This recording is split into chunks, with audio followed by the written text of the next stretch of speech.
mistakes with all this. It's kind of tricky to set this up.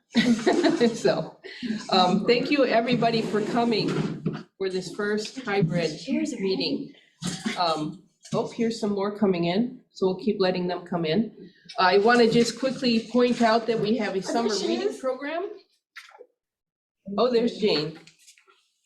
We have a summer reading program, so if everyone would join, that'd be great. You sign, whoops, I got to figure out what I do. The orange one is for signing up, and then if you read books, you fill out the green one. And the nice thing about it is you can win big prizes.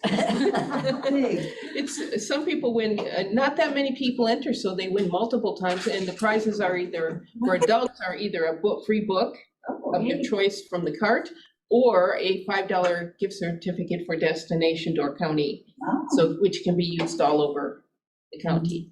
So those are, it's really nice if you join and win prizes. Then I want to talk about the, Jill, I don't think you were involved in the voting, but we just voted for the next series of books.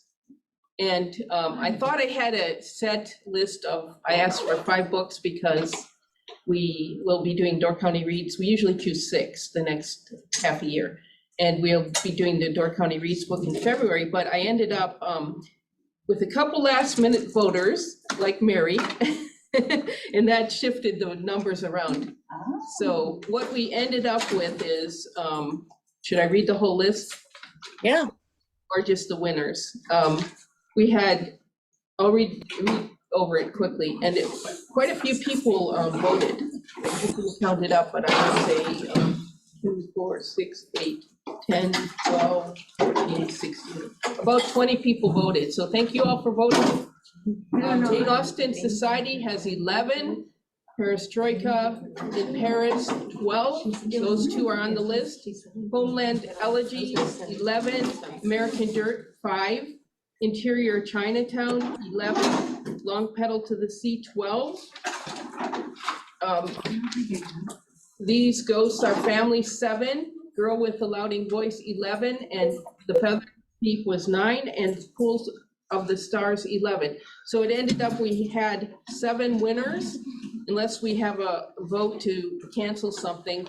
I thought we could just go ahead and do it through April instead of cutting it off. Does that sound good to everyone? So we'll, whole bunch of 11s and a couple 12s. So I'll be putting the list up on, let me show you where you can find it. Yeah. If you go to the library website, down here is a little, this isn't looking quite right, but here's the book clubs and films. And I already put the first list up, thinking that we only had 5 winners, but now I have to add the 2 last minute winners. Or did I do it already? No. So here we have the 2, this today and then the others, and I'll add those 2 new ones at the end. Okay, does everyone know where to find the list? I can email it out also. Ruth, I put chairs there for you and Christina. I have to check with you. Adele, I didn't get a chair for you, I'm sorry. If you want to vote in the future, be sure you give me your email, because. But I was on the email list, because I would have asked. You did. There's one that keeps coming back as non-deliverable, so after the meeting, let's check and make sure. I have it written down here. It's come back about 5 times. I don't think that's. I have one ear through which I can hear, and I We'll check, I'll make sure if anyone hasn't voted and wants to vote and I don't have you on the list, let me know after the meeting. I couldn't hold And I'm things up, sorry, Ruth, but- it was in mid-sentence. I got the chairs. So we're recording this right now, and wow, we have quite a list here of people. No, we Proud do of past people here. this We July. haven't. I tried to in the gaps late. We're glad to have everybody here. The other thing I wanted to show you quickly, just before we get started, is, let me find this again. Well, I get a little, I apologize for being a little confused, trying to run this technology and also have everyone come in is not easy. My first time, so it'll get better in the future. I think we still have someone to let in. You had Okay, it, Christine. There wasn't- Today, we're doing Anxious People by Frederick Bachmann. We did his Man Called Upa here in the past, and I actually did his Beartown, I believe, with a group from the county talking about bullying in schools some time ago, some years ago. So I really think he's an impressive author because he really understands human behavior and he has a lot of empathy. So I want to just show you something I found, which I think is kind of interesting. These are book covers from different countries for this book. Oh, yeah. And he's, of course, translated into many, many languages. You can see Macedonian. But it's kind of fun to think that his writing actually speaks to people all over the world. And it's interesting. I also think it's interesting to see how the covers vary as far as what they're focused on in different countries. So I just wanted to throw that out there. The Korean one's the rabbit. Yeah, the Korean one is the rabbit. It kind of looks like some of their anime things, right? Or- Yeah, it does look. Yeah. Do you want?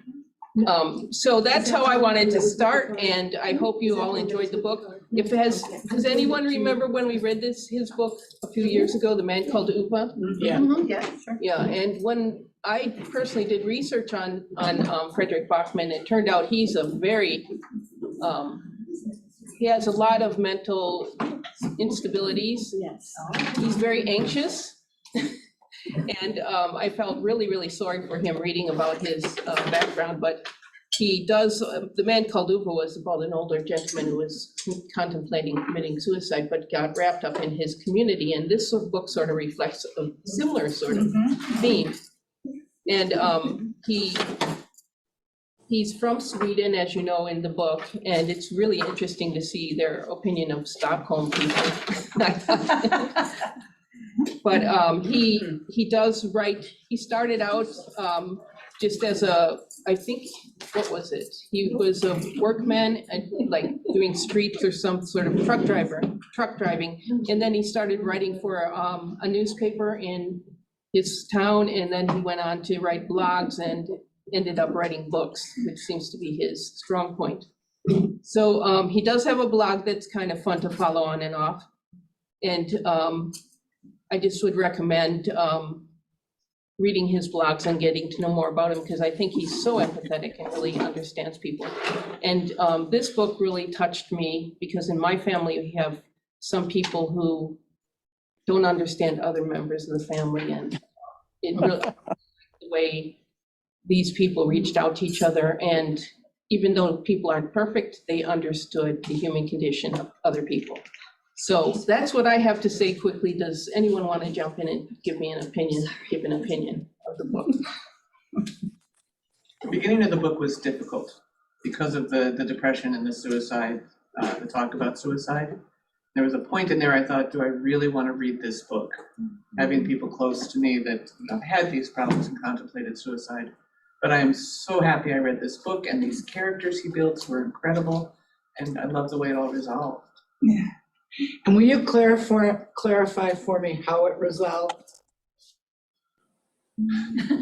Well, that's a big question, isn't it? Yeah, I mean, I finished it at about 2 a.m. and I was like, am I sure I know what happened?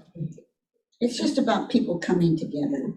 And understanding each other, as Laura said. And Yeah, I agree with all that, the but young couple, two ladies were gonna have the baby, they moved in next to the older woman. And then the one who was our bank robber, she was going living with the older woman, right? Estelle. what's the whole thing with the bridge and Zara in the note? Well, it just shows, I think the whole book is about how people in there's institutions versus human beings. And sometimes you're supposed to follow rules, but every now and then you have to do what's right in spite of the rules. Okay. And Zara sort of represented the institution of bank and the rules. And she had experienced, she actually saw through that at the end, didn't she? Yeah.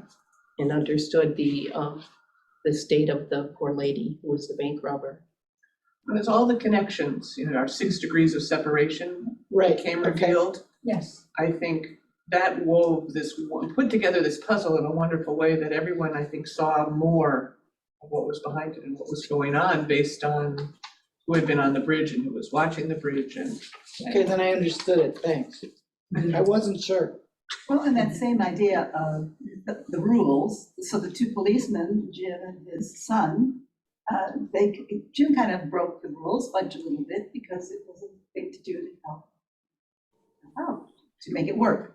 Yeah, I agree. If this is a time to talk about an overall opinion, I'll express this one. I found the book extraordinarily boring to begin with, because whereas you mentioned that it was about suicide, he does that in a very offhanded manner. It's not as if he gets you involved in understanding why people committed the suicide. I just thought, I really thought, I don't know if I want to finish this book, take the time. I have other books I'd rather read. Well, I stuck with it, and I was glad that in the end, he wove it, and he really wove it together. Everybody had many connections, as it turns out in the end. But I really wondered if it was worth it. And I'm very rarely displeased with books. I like books and I like stories, and I'm usually open-minded enough that I can stick with a story, even if it's not the greatest. I really was disappointed in Frederick Bachmann, because I've read a couple of books by him and I really like them. And I just felt it was a lot of boring. What else have you read by him? Well, of course, a man called Uva. Uva. I think it's pronounced Uva.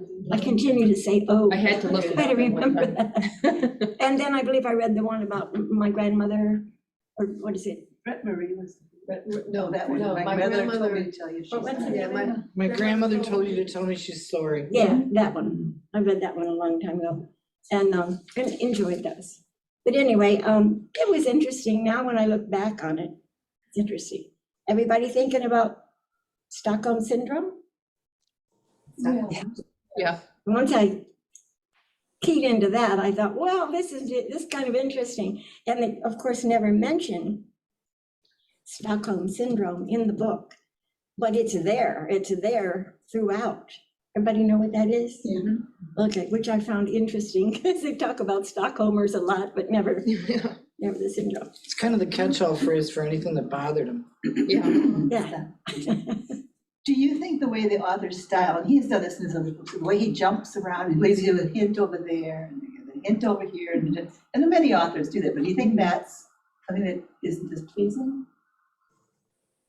Sometimes it gets confusing, and an author does that, that jumping around. The one book that he's written that isn't like that is called Beartown. Yeah, Beartown, and then also. Beartown is so straightforward. Oh, and it's I read those incredible. too, sure. Yeah. I think one of his gifts as an author is that as the people and the characters in the story begin to care about each other, I begin to care about them. Yes. At first I didn't. It took me a long time to begin to have any feelings toward them, but I sort of grew with the story. Well, And I they think were that's pretty his gift. disagreeable when they were being interviewed by the police. And I kept thinking, what are you talking about? They were rude. But they were very real. Insolent. I mean, we don't talk to police like that in this country, I don't think. So it was We shocking. may not. Yeah, we don't. Yeah, But the realtor, she was really yeah. gross with it. And I think that's early on, and I was hating her. This move got a little better. You're right, I started out not liking any of the characters, and I ended up sympathetic to most of them. And I think Frederick Bachmann himself writes a lot about suicide, because I think that's in the front of his mind from reading about him. Didn't he say that he had Yeah, attempted or thought about it himself, that he goes through depression? so in a sense, he's writing a very authentic view of it. I think there was a suicide in, was it Beartown, or them against, us against you, also, one of the kids. Beartown's about bullying. Yeah, but the two of them, in one case, Right. the kid who was, Yeah, you're right. Yes. one of the kids who was on the hockey team ended up. So that's something that he deals with all the time, Yes. and that must be something in the front of his mind. I wonder if being having his son, so I guess he's married, I don't know. Whether that helped him at all, made any difference? He did write I think his first book was written about for his child. Things that he wanted his son to know. Yeah. Yeah, I didn't read it, but, I haven't either. because, Well, the dedication on this one is dedicated to the voices in my head. That got my attention straight away. yeah, yeah. And anyone out there who wants to speak up, go ahead. I think we can hear you. You have two in the waiting room, Laura. Oh, thank you. They were here and then they left and came back. Thank you. So, no, Mary is on the road, I think. it looked like, I- yeah. I'm getting them to talk. Does everyone hear us all right? And you want to try talking and commenting? Well, I can talk. I guess the thing I found is, I think everyone that I've heard talking about this book, initially it was confusing. There were so many characters and it was hard to really relate to who was who and what was going on. And of course, I thought the author used an interesting device, not revealing the gender of the character, the bank robber. I thought that was kind of an interesting strategy that the author used. But as the book progressed, you begin to really care about these characters, and certainly they are characters. They're all unique and different. But I thought I liked the book, but it took a while. I have to admit, it took a while to get in and to really start caring about what was going on. Yeah, the characters are almost like you can visualize them in a movie, Yeah. sort of Did that comedy. kind of theme, not that it was anything alike, but anyway, this is what I liked about it. And Bel Canto, the hostages, And opera Patrick. singer, and Oh, yeah. yeah, I loved it. And it was all because of the kindness that the people showed each other. Did everybody read Bel Canto? Yeah, and I've thought about that book a lot, Yeah. And if you because it's haven't, you hostage just got taking, to. and, yeah. That's I fantastic. drove to Green Bay to participate in a book discussion because I thought that book was so damn bizarre. And I couldn't understand why she was considered to be such a great Bel author. Canto? Yeah, Which I book just is thought it about? Bel Canto, I Really? just was like, why? It's one of my favorite books. Sorry, I really don't like her, and I'm in the minority, I know that. And I haven't read it, I know that although big I'm time. familiar with the author. What is that? How does it compare? Can someone fill us in? Yeah, I will. I love that book. Remember Jean Faraka on Mhm. Wisconsin Public Television? I read the Radio. book because one day I was listening to her and she interviewed a book reviewer for the New York Times, and she said to him at the end of the interview, "What's the best book?" Yep. You remember that? Oh, yeah. And he said Bel Canto. I think it was for the year, but anyway. And then the other best book was the one that I thought was the worst book I ever read. And that was the best book by, author anywhere or something.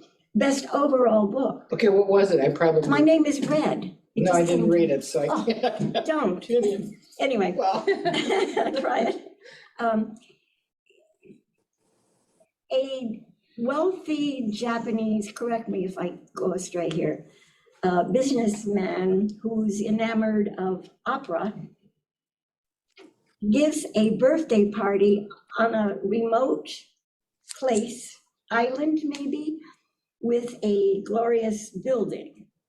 And this man is fabulously wealthy, and he pours a lot of this money into this birthday party. The birthday party is his birthday, I believe, but he's invited a world famous opera singer who's American. And they're in Don't South remember that. America. It's in Brazil, I think. it's in South America. It's in Yeah, okay, Brazil. but I thought it was The guy's Peru, but it's Japanese, somewhere in right? South America. But I think the guy, anyway, is Japanese. And so he invites a number of people, his friends, and this opera star. And she comes, and he is really mad about this woman. And so it looks like it's going to be just a really nice party. Interestingly, he does not invite his wife. Having lived in Japan for a couple of years, I get that. You know, they don't do social things often with wives. A bunch of terrorists take over the party. And they're thinking to do that because this is a very wealthy man. They're going to get a lot of money out of it in the end. And so they take over this group. And mostly what I remember, that's the basic plot. And after that, it's sort of claustrophobic, like this book. It all takes place inside this room. It's the life of the hostages going forward.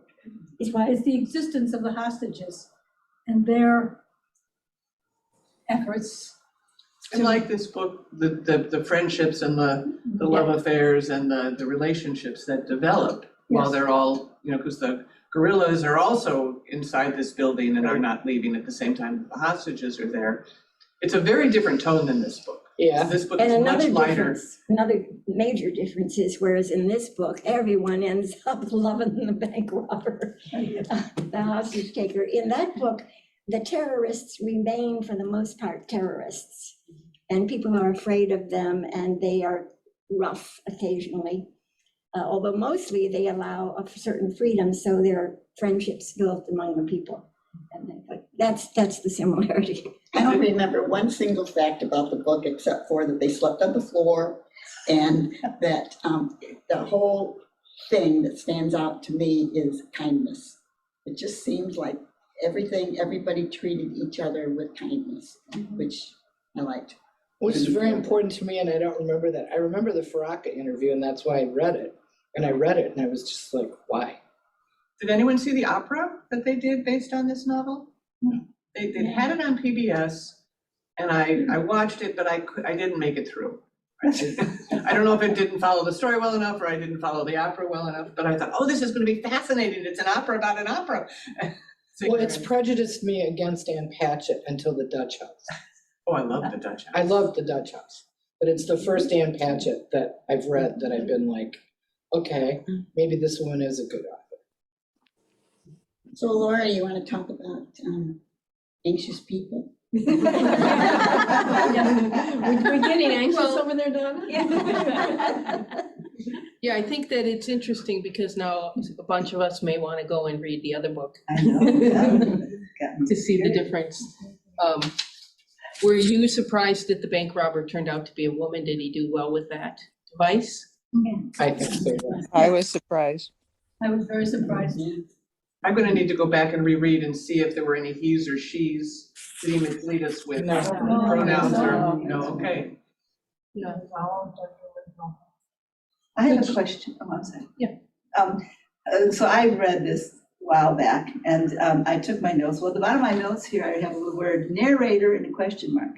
So why did I write that? Did we not know who the narrator was? Help me on this. I haven't read it. It bounces around. The narrator So- of the story? No, Oh, some of the chapters are transcripts from the interviews. okay, And that's some of true. them are descriptions of things that have happened in the past, like the description of the man on the bridge. The bridge business. yes. Okay, So you're getting things in bites. And different people are explaining the bites. Yeah, maybe that's why I really. Yeah. yeah. And there's, it slowly develops a relationship between Jim and Jake. It's not until a couple of chapters you find out that they're father and son. And who would ever allow that anyway? Yes. For them to be partners, except for in a small town. You never know And what's you don't Scandinavia. learn about their sister, or their daughter or sister, until quite near the end of the book. But you don't find out that the wife's mother had died till the end of the book. I think I knew that somehow, but I think they talked about the sister right in the beginning. didn't they? Yeah, they did. Yeah, I think And it's the the other way mother. around. Yeah. No, I got the feeling the wife mother was dead, she was. but I got the feeling about that right away. I mean, when they start, I don't remember that happened at the end. I She understood was- the mother was dead quite Right. early on, but I Yeah. didn't understand there was a sister who was deep into the drug world and was actually taking money from her brother until quite near the end. And then I thought, oh, he's a good guy. I think that was a one sentence Yeah. early on. I thought, yeah, really early on, one mention of it, Mhm. and then he picks up on it later. I was interested in the constant use of misdirection in this book. Like the example of you didn't know that the bank robber was female. And really, my prejudiced mind assumed that was a male with the gun. Yeah. Desperate enough to do that, but I should have known from the way it was done that it had to be a woman. But there were all these other. Why should you have known if it was a woman? Because I have a prejudice. Who commits things with guns, and this one was so inept and so Well, there are women that are skilled at handling guns. I mean, remember Bonnie? There wasn't a bank with I have no noticed money. that. I'm just teasing. The business of misdirection by the author Yeah. deliberately, and then they wait another couple chapters before you find out that the end of the previous chapter wasn't at all what you had assumed. Right. And I have noticed that in other books. It's like a fashion right now to use misdirection. And I talked to my husband about it, who writes, and he said that it is very popular right now, and it's useful for the authors. I can't decide quite how I feel about it. I read one recently where a main character is never told before the end of the book that her parents were actually a pair of people who were in love with each other, and that her father was not her mother's murderer, etc. And it's called We Begin at the End. And it was fascinating reading, but during the entire thing, you're misdirected. You're made to feel that a corpse was probably sexually violated and thrown out by the edge of the road, where in fact she had been. You're gonna give this away. Oh, you're right. If anybody wants to read We Begin at the End, I shouldn't say that. But at any rate, there were these constant things that I. We begin at the end. These characters should have known this stuff instead of being allowed to believe something that wasn't true. Okay. Speaking of multicultural, do you think this would be different if written by an American author?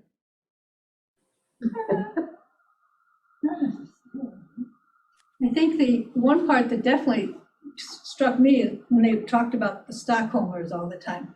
We would say that about the big city folks. Yeah. We all have persons who, when I grew up in Milwaukee, it was the Polacks, and et cetera, et cetera. And so these rural Swedish folks talked about the Stockholmers, and that could mean anything from dummies to homosexual to, I started making a list of all the references that it was, and there were many. I took offense at the word idiot used so often. I even wrote that. And on Goodreads, they just put out Frederick Bachmann's some explanation he had to the book, and he talks about the word idiot and how it was central to the novel. And I kept thinking, does this translate differently in Swedish? Is the word for idiot softer than the American word? Or I'd be curious to know if there's some linguistic difference that I don't understand. Mm-hmm.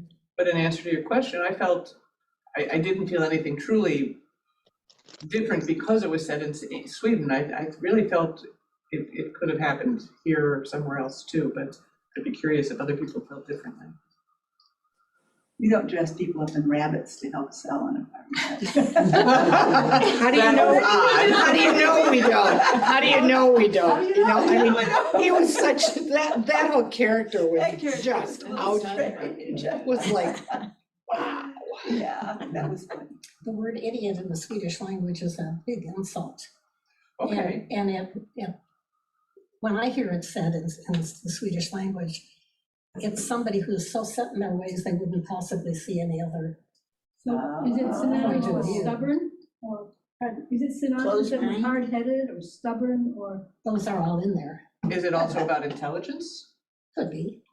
But it basically means, well, perhaps a lot of the same things it means in English, but somebody who wouldn't understand or appreciate your point of view, and therefore they are Yeah. idiots. Why do you think he uses that word here? How does it fit in? I'm sorry?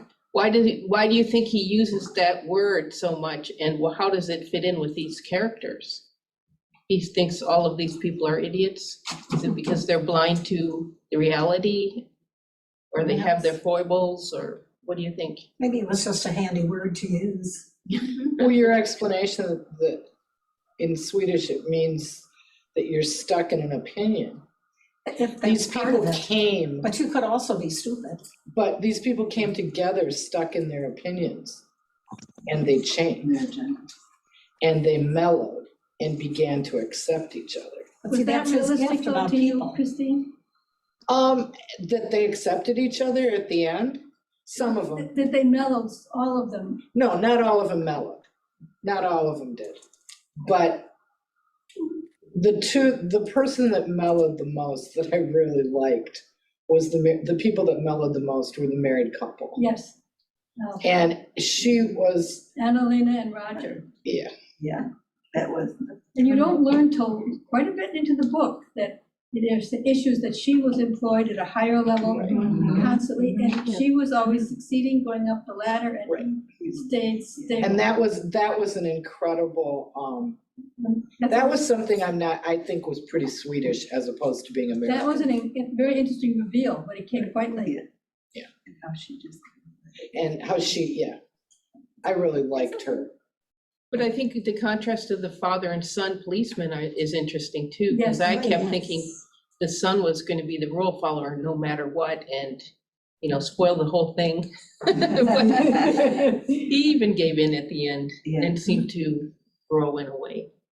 They all kind of do in a way. And the mother seemed to really influence both. Oh, men. yeah. Yeah. I mean, she seems like a real character, Wasn't she a minister or Yeah. a priest? Yeah. but she did goofy things. Indeed. I was trying to think of what it was in the beginning of this book that so put me off.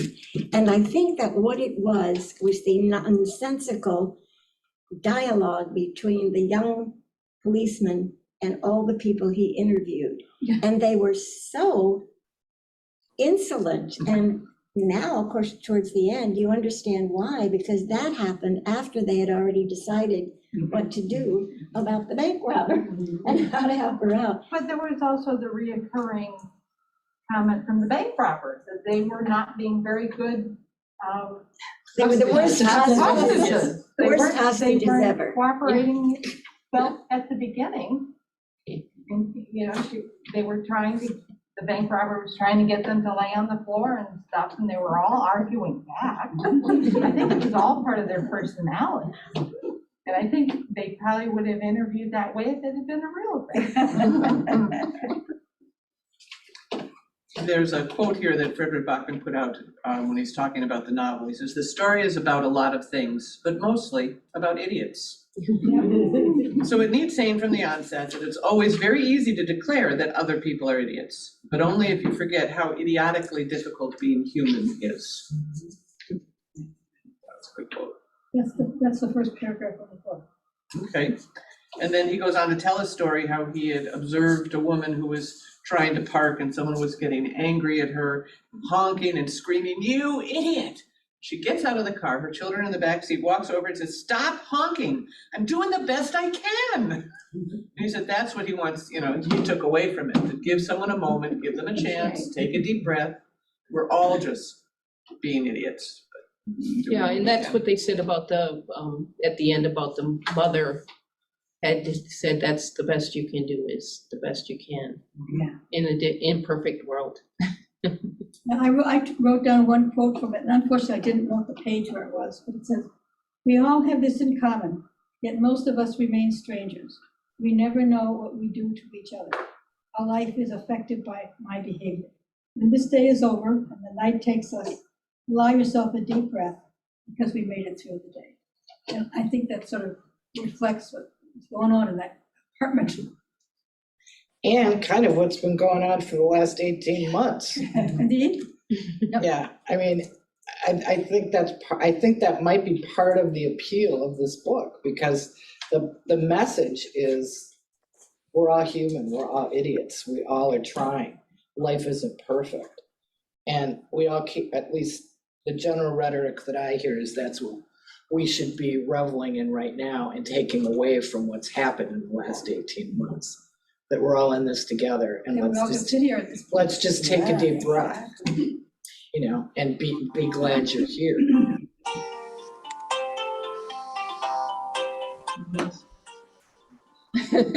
Technology. Oh, One thing that I keep thinking about is Scandinavian versus US, as I mentioned before, but I saw a Norwegian detective show called Wisting, based on a book. But the plot of that one was, in Norway, a detective was investigating a murder, and the murderer was Norwegian, but had come from Minnesota. And so the FBI sends over these detectives to help. And the Americans have this thing about, you know, where are your guns? And the Norwegian detective said, they're locked in the trunk. We have to keep them locked in the trunk. That's the law. And so you had this contrast of the two cultures, and I keep looking for that sort of thing here too. I mean, here, a hostage crisis, probably everyone would get killed or something, you know? But they're all goofy. And it becomes a big comedy in a way. The big bosses certainly wouldn't have gotten stuck in traffic. Yeah. I mean, they would have been flown in on helicopters, and the Yeah. traffic would have been stopped so they could get there and get the glory. Yeah. And the fact They that they come leave it up to these two locals kind of makes me think it's not real important to them. Well, it's a small town. well, it was the day before New Year's Eve, remember that? Yeah, that's true. Yeah. And that's brought up many times, and I guess that must be a major Swedish holiday. New Year's Eve and day is, but this was the day before that. I kept looking for something in there. And I loved it that Jim says to the bank robber, well, you have to have demands. And she's like, okay, fireworks, Yeah. which are evidently a major part of the New Year's Yes. celebration, but she asked for those for Estelle, Yes. Yeah. who I love the description of her in the beginning. She was knobby like a piece of ginger. Which I thought was a double entendre there, because she's pretty spicy and she's Oh, yeah. pretty full of pep. And she runs the show. And what about the different generations? Oh, yeah. It seems like we have some, I have one question here that says, let's see. Oh, no, I don't see it. I apologize, I thought I had it right here in front of me. Oh, Zara tells the psychologist, your generation don't want to study a subject, they want to study themselves. Is she speaking of millennials? Why are boomers and millennials so critical of each other? How do they see the world differently? And you think there's a division of the two groups here? Oh, Like yeah, Jim that's it. versus his son? Or Zara and the psychologist? I think between me and my son, boomer and millennial, there's a difference. Yeah. And then you also had Anna, Lena, and Roger competing against Julia and Rue for the apartment. That's true. Those are probably the only two seriously looking for an apartment. The rest Right. were kind of just hangers on. You don't know that until it moves along a little bit. It's an interesting way for a depressed, neurotic woman in Zara to spend her time, who's a banker who thinks the whole thing's wrong anyway. She was really a mess. Well, she's trying, doesn't she? She's trying to see how her life is different from others at various points. I think she's kind of exploring. I think you give her too much credit. I think she's a selfish bitch. Yeah, I do too. And she had a lot of hangups that really interfered with her She had a relating lot to of, other people. a lot of guilt. She was a Yeah, miss, yeah. a I mean, I mess. think Kind of the opposite of the mother who was the priest. Yes, yes, that's true. I highlighted a quote I liked about Zara. Leonard the rabbit said, Zara looked like someone who smoked not because she liked it so much as to make the air worse for other people. That's good. That's really good. That's a much nicer way to say what I said. Thank you. There's so much that comes out that is just such a wonderful quote that I went online and looked up quotes by Bachmann, and there's just so many of them from all of his books. So I just sat there afternoon and read all these quotes and really enjoyed it. And what about Estelle, who has she calls it an affair with the neighbor who reads books? Yeah, that was good. That really was. That was good. She has the key. That's the thing there. She still has the key. I mean, it's like, So what? And I really thought her husband was parking the car for the longest time. I didn't get it. And I who just finally think I did. says to her, he's not coming, is he? Either Roe or Julia says he's not coming, is he? And that whole scene when they all crowd in the In the closet. closet, yeah. I mean, it's like, I kept thinking, I really want to see this as a movie. Yeah, me too. I really want to see this closet In scene. Sweden, they're making a series about it, I read. Are they? I know. They were- I want to see the rabbit the first time everyone sees the rabbit. And, yeah, where did I see it? I did a little research last night. In Sweden, it's going to be a series of 6 episodes. Oh, Oh, it would be wonderful. that would be great. I didn't see that at all, but I know they're doing Beartown also. Oh, I keep watching for that one. They did Man Killed Uva in both Swedish version and American version. So I wouldn't expect. I find him to do just something. wonderful. I find myself laughing out loud, totally by myself. but you're also crying in this. Yeah, well, yeah, but Yeah. then the quote that was just shared with us by Amanda, you gotta laugh at that one, Yes, but there were some other, like when you realize that Estelle has deluded herself into convinced that, I forget what her husband's name is. Knut. Knut is parking the car, and that was so tragic. There's a lot of tragedy in this novel at the same time that there's all this wonderful comedy, And all tied up in a shiny ribbon. human insight, that's the. Which is kind of what life is. Yeah, and that might be the gift of a great novelist, that he could pull all that off. Did she really think he was parking the car? No. I was gonna say something, Because I don't think she. I know did. I've had times when something not so good has happened in my life, and I would be out with like an acquaintance, not a close friend, but an acquaintance, and I'd be just so happy to have somebody who didn't know that for that moment. Yeah, I get what you're saying, and also if I say he's parking the car, I don't have to deal with it. Yeah. Yeah. And what you're saying, that Yeah, in the moment, everyone thinks that I'm just really a normal, old married person. So it was a face-saving circumstance. And I think part of her at times probably wished that he was parking the car, Oh, very much, but especially on New Year's Eve. Yeah. Well, when they would stand in the kitchen and look at the fire. Firehouse. That was so sweet. It was. and the two men missed the mother too. Yeah. Yes. Right, Now, and the the two mother- women just, The mother was never, of course, in the book, but what a woman. Yeah. She was out saving the universe, right? And then specifically, when they mentioned the thing she was doing, she was an amazing person. Right.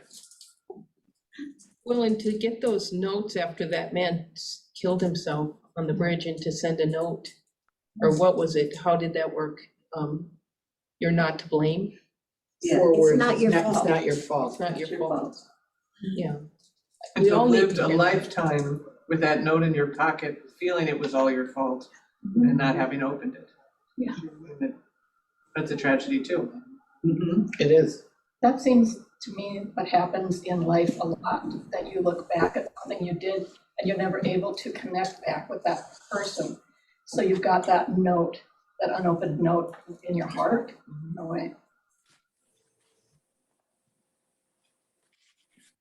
He's a very gifted author. I came home one day and I'm usually reading 2 or 3 books at a time.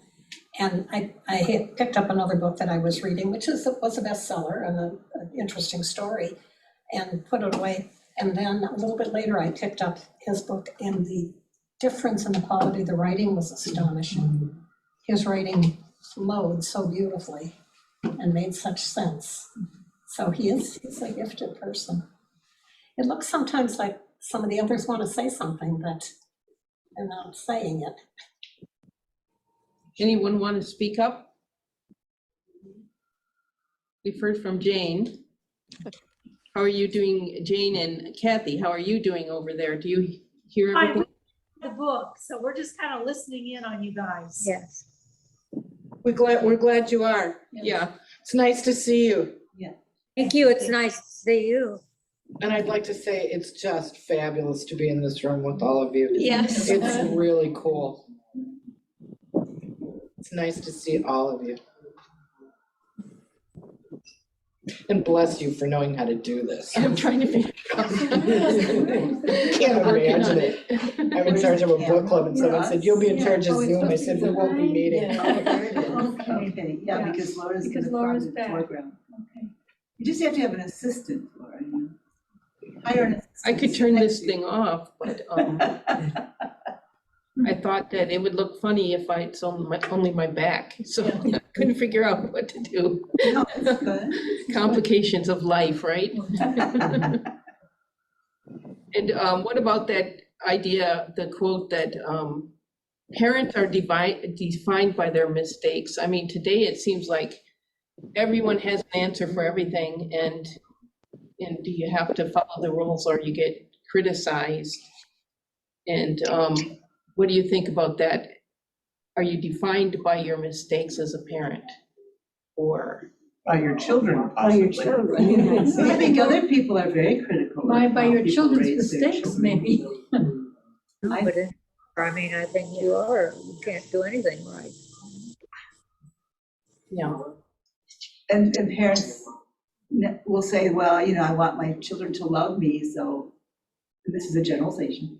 So the discipline thing kind of isn't like how we raised our kids because, well, you know, they won't like me and I've got to follow the, you know, yeah, there's a lot more rules now about how to be with here. You couldn't just let them outside anymore to play and that kind of thing. So yeah, I think there's a lot of criticism on being a parent. And if you ask 6 sets of parents for advice in any situation, you're gonna get 6 different pieces of advice. Yeah, everybody thinks theirs is the right one. Of course. I wouldn't want to be starting out as a parent now, right? It's so complex right now with the media and everything. With cell phones I'm and the happy way they I'm have done these with cell that. phones? Cell phones and what TV is like. And Yeah. movies, games, yeah. My daughter said, this weekend we went to visit and she said, they're better hydrated than I ever was as a child. Right in the beginning, and they're That's always important. hydrating. That's true. So it's funny how all these rules that we hear all the time and the kids pick it up on it, but other things Yeah, get lost. yeah. Like the kids were playing the video games so much, and they, you know, I kept asking about video games and they're all pretty good ones. They're not violent, they're about exploring, but still, I kept telling my grandson, do you realize that computer is giving off blue light that is not good for you? That's fun. And this after they've had a whole school year of screen time perhaps. So it's difficult to be a parent today. It is. Except our parents are digital natives, their parents are digital natives, which maybe doesn't make it as alarming to them as it does to me when I see, you know, this. Yeah. And of course, they use it for work and everything else these days. Everything else. And this plays into this where the poor woman had no clue that the bank didn't actually have money. And I hadn't thought of that either, but once you hear it, it makes a lot of sense. I mean, you hear about all these mortgage companies online and this and that. It's like, people don't see real money anymore, you know, in certain situations. I think in Sweden, they use card or something, they use their phones to buy everything. Mhm. Well, I think some of you know that I work in the visitor center in Fish Creek, and I predict that the availability of my job won't be there in about the next 3 years because everybody uses phones. Yeah. And a classic example was this Saturday. Someone came in and asked me a question that I didn't know the answer to, so I called the woman in Sister Bay because I knew she'd know the answer.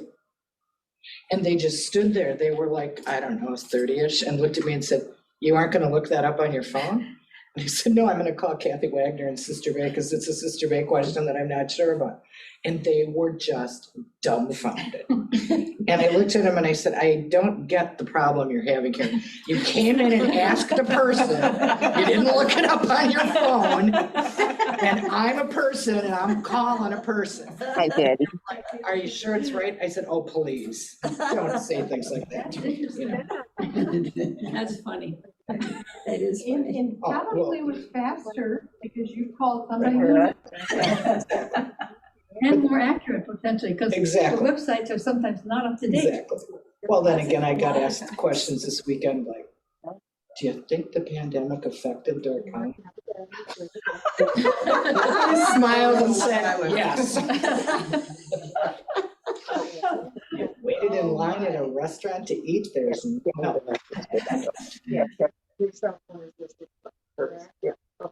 But I think technology is definitely, I don't have any children, but boy, I just can't imagine what that would be like.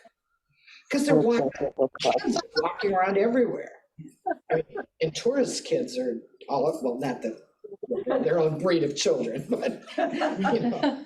The Stockholmers. They're Stockholmers. Thank you. Do you think you did well as a hostage? And it's okay to still self-impregnated.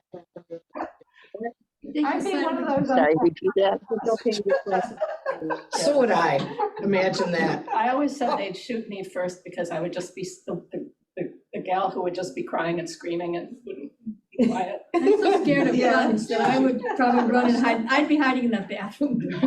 I don't like guns at all. We were talking about that one time. You know how you always see the television shows and they tell you, okay, get down on the ground. And I would have to say, excuse me, I can't. My knees hurt. I can't get down. Yeah, exactly. I get down, I'll get up. Exactly. Exactly, don't ask. I think you'd fit in really well because that's all these characters are saying. Yeah. Oh, well. I think one of the thoughts I had was that as we were talking about this, that at the beginning, each of these people were lonely. It wasn't just Zara. Mhm. Anna, Lena, and Roger were having communication issues. He thought he was showing his love by making sure all the hinges worked properly. And the baseboards were sound. Yeah. Yeah, so, and Julia and Ro, I mean, they were probably the most connected, but I think it was because they were still in their honeymoon stage. But they still kind of talked at each other at different angles. At one point, I wanted to say to the one that wasn't pregnant, she's just pregnant, it's just hormones, don't worry about it, you know. Let me just go around. Well, it turns out she's always like that. Yeah, I, you know, but at the beginning, I thought, Yeah, but I think each one of them had a, And Estelle was desperately lonely. That's why she had to create canoe Yes. in the parking lot. twice she kept the key. All of the above, yes. I think that was the happenstance, the serendipity that just kind of, whoa, she's got the key. And it all flowed from there. It was like, wow, that's amazing. I realized not when she was given the key, but when they were getting closer, how they were gonna handle this. When the group in the apartment were like, oh, we wanna help, how are we gonna do that? And that's when I realized that she had the key. Or we could add more boxes. Yeah. Who was your favorite character? Oh, It's hard, right? I didn't hear the question. Who is your favorite character? Estelle, Yeah. she develops, so she flowers Mhm. through the story. Yeah, I like that. And by the end, she's really pulling people together and she's going to be next door neighbor so she can help Jules with the baby and through her brain. I just thought she was terrific. I like the mother of Jim and Jack's wife. Not really a character in the book, but alluded to frequently. I liked her. She wasn't a character that talked to us It didn't or matter. that we got to know. She was definitely a character in the book. She You influenced do get to know people. quite a bit about her. Yeah, she was definitely, I'd say she was a character. She wasn't one that talked to or narrated, but she And she influenced wasn't in the Jack apartment. and Jim in their decisions about things. I think in the apartment, I liked Estelle. And I love your phraseology that she flowered. And if you want to get real symbolistic, she did have the key. She was the key. She was, it's right. She was the to- key. What was her apartment? Was your apartment? You know, some of those relationships with people were more obvious and easier to pick up, but that one surprised me. Yes, me too.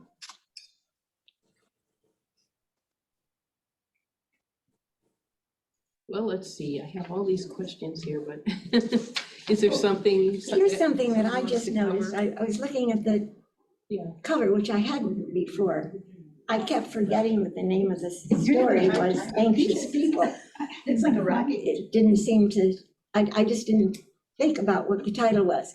And then you see these two people standing by a table with their backs to each other, and we could speculate on. Bridge, that's the bridge. I think that's the, You have either a the bridge different or the type? balcony of the I was apartment. thinking it's the balcony Balcony? You're thinking what? Oh, it's the balcony. or the bridge. I agree It's with the the balcony. balcony, because you, yeah, right. Well, look And- at these different book covers for Yeah, different. I think books. that's, I love That was a this. rabbit That was one. so great that you shared that. Yeah, Can you enlarge those? a little bit. Yeah, the third one of it. How's that?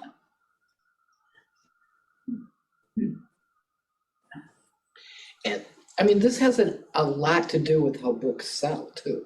Yeah. Oh, yeah. And I always, I'm so glad that Laura did this. I find this fascinating. Yeah, I do too. Yeah, I did this for his other books one time, Sharetown or Us Against You, is that the title?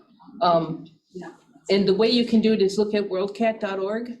What, They have, pardon me? World Cat? yeah, it's a world catalog and you can find, if you pull, do some tricky searching, you can find out the titles in different languages. Okay. And then when you Google those, you pull up the book covers. So it took me a little work because I wasn't quite sure about it, but it is interesting to see how the American one emphasizes what looks like the balcony or the bridge. Then you have the goofy one for the Koreans, trying to look like anime or And the something. blue one is the apartment, Yeah, the as apartment. is the red one on the bottom. And that's, what country? Great Dutch? Britain and Britain, Holland. Dutch. Holland. The British are similar to the Dutch in a way, right? The Swedes is The Swedish. It's the bathroom. the rabbit coming out of the closet. Yeah, they go to the bathroom. It's the rabbit coming out of the bathroom. Yeah, and again, the Macedonian one is the rabbit ears in the building, but simple. So I don't know. Interesting. So what do you think was gonna happen between the rabbit and Zara going forward as the book ends? Next book. They deserved each other, huh? Yeah. He was gonna endeavor to make sure she didn't smoke cigarettes to pollute the world. Or, and lonely. I think he was She kind gonna of, be lonely. I think he was, I definitely think that he was enamored of her. Oh, yeah. Yeah, vice That versa. she was, Yeah. but she was hard to admit that, I mean, Oh, yeah. enamored of the crazy person, Yeah, that didn't quite fit her image. No, it didn't. Well, it was Laura? a contrast. Yes. Yeah, do you know, does he have another book in the works? What's he doing now? Do you know? Well, this is pretty new, so I'm not really sure. This is 2019. So 19? Or it's 20. time to do another. Yeah, I don't know. I honestly don't. I was just kind of curious. His books have been such a varied kind of stories that, I'm interested to see where he would go next. Yeah, I agree. I think he could probably sit back on his laurels and count the money. Especially with movies coming out. With movies and that many translations, He may just need to write. yeah, that's true. That may be his therapy. That's true. Isn't it always, That could be, yeah. isn't it always tricky when an author's works are made into movies, whether they get any kind of say so, or whether some do and some don't, depending what the contract is, right? It'd be disappointing to have a movie turn out absolutely opposite of what you intended to do. When you hear of authors who just completely, Get blown, they're they not just happy, can't yeah. accept the Yeah. translation. I thought the film for A Man Called Uwe was better than the book. And I think that's the first time I've ever thought that about a Which film film? and a book. I thought it was so good to actually meet Uwe's wife. I liked her, special ed teacher as she was. Yeah, I thought it was well done. There were two films, one Swedish and one American made, I think. He's only 40 years old. He probably has a couple of novels in it. He was born in 1981. Bravo. If he lives. Well, I'm looking at his books. They're 2012, 16, 19, 21. So he's about due. What was the 21? Oh, we'll give him a couple years. He can rest on his laurels. 13, 16, 17, 19.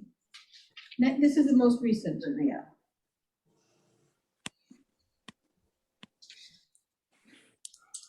What do you think about the title? How does that strike you? Does it get right to the point? It led me to say, okay, as soon as I met the people, I thought, yeah, another one. Here comes another one. So here's a little bit about his life.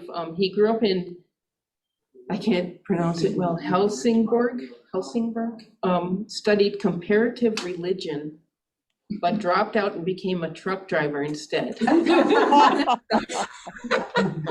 Give him more time to think. He wrote for free newspaper Extra and launched in 2006, that was launched in 2006. The owner reached out to him, he was then a truck driver, and asked him to write for the newspaper. After a test article, he continued to write for that Extra newspaper. In spring 2007, he began writing for More magazine in Stockholm. Year and a half later, he began freelancing. In 2012, he became a writer for the Metro. And his move to writing, well, I didn't copy all of it, sorry. He was married in 2009 and became a father the following year. He blogged preparations for his wedding in the wedding blog, and about becoming a father on someone's dad blog. So he keeps writing different blogs. He wrote an Olympic blog during the Olympics. And then he wrote a book, Things My Son Needs to Know About the World, for his son. So that's basically who he is. He's kind of a character in himself, but I don't know if you read some of his blogs, he's been through extreme depression and taking medication and all that sort of thing. So he really knows how to capture those inner feelings of people, I think. And write about it authentically. And I feel sorry for him in many ways. Me too. When we were talking about the use of the word idiot, I looked up to see if he writes in English, as many offshore people do. He writes in Swedish, right? And then it's translated. So something I think that we should keep in mind and think about a little bit is the word idiot. And that's a pretty loose translation. I will admit that over the last quite a few years, handful of years, we've used that word a lot in my household. The word anxious is another loosey-goosey word that has a lot of different meanings. You bring a lot of emotion to that word, anxious. I'm always anxious to do something, you know, but this is meant differently. But anyway, so someone translated that, and someone translated idiot. So we don't know exactly what he had in mind. I'm not sure that I think that's the best title for this. I didn't think of it as a lot of anxious people, maybe. But anyway, it is a translated word, as is idiot. Yeah, I thought it wasn't a good title either. I thought it was not a good title either. And it misled me. Anxious. Or misdirected, as Ruth would say. So, yeah. So how about reading books from other countries? You know, do we lose a lot in the translation? That's always such an interesting idea. How do we know? We don't read it in the original language. As I mentioned WorldCat before. If you type in WorldCat identities, you'll find some interesting data on different authors and languages that they're translated into. Well, I think it's amazing that he was translated into Korean, Serbian, Well, there's a lot more than Macedonian, that. Russian, Yeah, Dutch. there's so many of them, you can't read them because they're like Chinese and everything. China, I tried to find the Chinese cover, I couldn't get the right one, but, you know, he is translated into every language. Imagine that, what gets lost in that translation. Or doesn't. Or doesn't. I think the Swedish culture and Chinese culture must be fairly different. Swedish culture is different, now in the age of the internet and everything interconnected, and almost all Swedes speak perfect English now. It has changed over the years, but I grew up visiting Sweden frequently and staying summers and months at a time. Quite often, and still do. I'm going in August, and I take my children who are now in their 50s and my grandchildren, because I want them to know the country and to know the extended family there. I have a lot of relatives in the United States too, but my own grandparents, all four of them, and all my first cousins are all in Sweden. And I was very fortunate to grow up fluent in Swedish. It's like English to me. But traditionally, their culture has been, they're non-confrontational people. They try to find the middle way. They were neutral during wartime because. Sort of. Yes. Well, we all saw. But I'm talking about their cultures being different from ours. Ours is quite a gun culture in a way. I mean, right, and people threaten each other with weapons. They don't do that over there. Their police don't carry guns unless they're entering a known terrorist situation. But it's all changing now. It's all becoming more westernized, I would say. But the Swedish culture that I grew up in was very different. And I think that carries over for generations to a certain extent. 40 years ago, sorry, I have trouble with these numbers. I had the privilege of living in Finland, and I had Swedish friends, and Sweden was a haven to go to because my experience was everybody spoke English. My experience was not that in Finland. No, that's the main. But I just found Sweden, so I was like, I loved it because everybody spoke English and I didn't feel isolated. But it would be everybody your age. Oh, I remember one time I got on the wrong tram and the conductors who were older than I was spoke English. Well, and my understanding was that everybody in Sweden takes an entire year of high school that's taught in English, Swedish literature, math, everything. Whereas in Finland, this was what I was told 40 years ago, in order to graduate from high school, you had to pass a test. You read a story in English and you answered the questions in English. So you were confident of English. Whereas Swedish people were confident of English because they had a whole year of school that was taught that way. That was what was explained to me, because I just kept complimenting everybody about how comfortable they made me feel and what a wonderful place it was, that I wasn't struggling. And I did in Finland. The only time Finns spoke English was when they'd had 3 drinks. It's interesting, the primary language in schools in Finland is Swedish. On the eastern side, yeah. And Finnish is one of the most difficult languages you can possibly. Which is interesting, it's closest to Korean phonetically. It's close, it's an Ergo-Hungaric Right. language, and it's, I don't even know how Finns can When speak you it, but read they. this, Barbara, when you read this book, did you have feelings of, well, this could only happen in Sweden? No, not really. You didn't? You felt it was. No. I mean, the universal? interpretation of it might be, certainly would have a Swedish slant, but people are people and pretty much the same. But when all the years I was growing up, well, I would say now, I'm in my 80s and people their 70s and on up, maybe don't speak English, or speak some English, or they understand it, but they don't really speak it. But anybody else younger than that does. You never have to be afraid of traveling there. You'll find somebody who speaks English. Oh, yeah, that was my experience. They're just wonderful, helpful people. And not that Finns aren't. It's kind of, It's just an entirely different experience. but she is a Back to the book. And does anyone have any issue or any part of the book that you want to bring up before we end here? I had only one more thing I wrote down in my notes. I have a feeling it's a quote from the story, but it says, everyone has a story, just take time to know it. That's what I took out of that, which is how they kind of develop. So it took many, many pages to To get to know the story. chapters here. Yeah. Well, thank you, everyone, for joining either online or in person. As I say, I'll post the new books on the library website. Next month, we're reading is it Hague's? Or Midnight? Midnight Light. Midnight Library. And then after that, we'll start with the voting list. Great. Which will be, I just did it right in order, the Jane Austen Society for September. Can I ask Yeah. a question?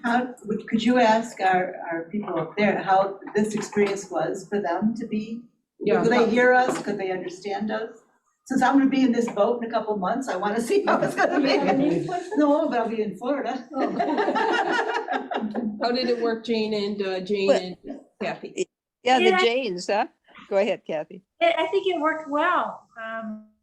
I mean, we could understand almost everything. Every now and then you'll kind of fade out, but I think overall we were able to really clearly understand everybody.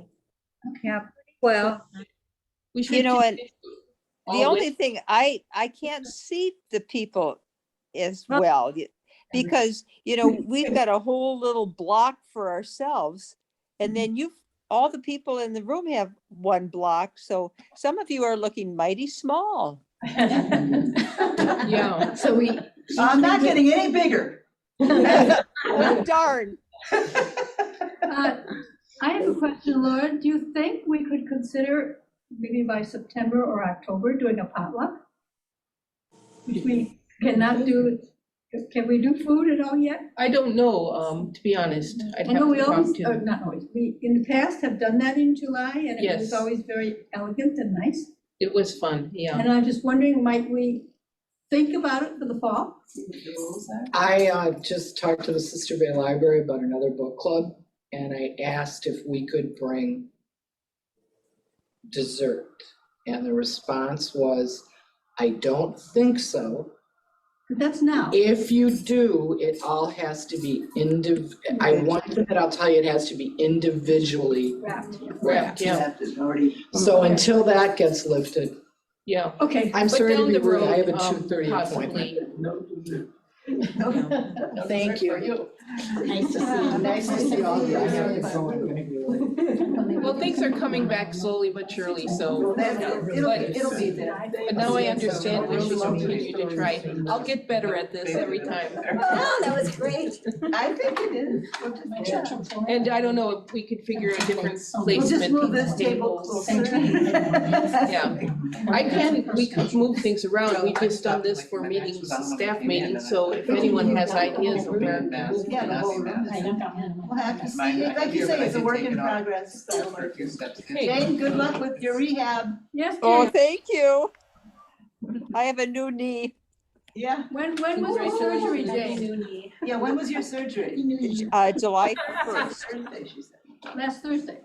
Yeah, You've that been smiling recently. this whole time. Are you on pain pills? No, I tell you, I'm not on pain pills, so that's the good thing. So it was fun I could join you today. Yeah. So long. Bye-bye. Bye-bye.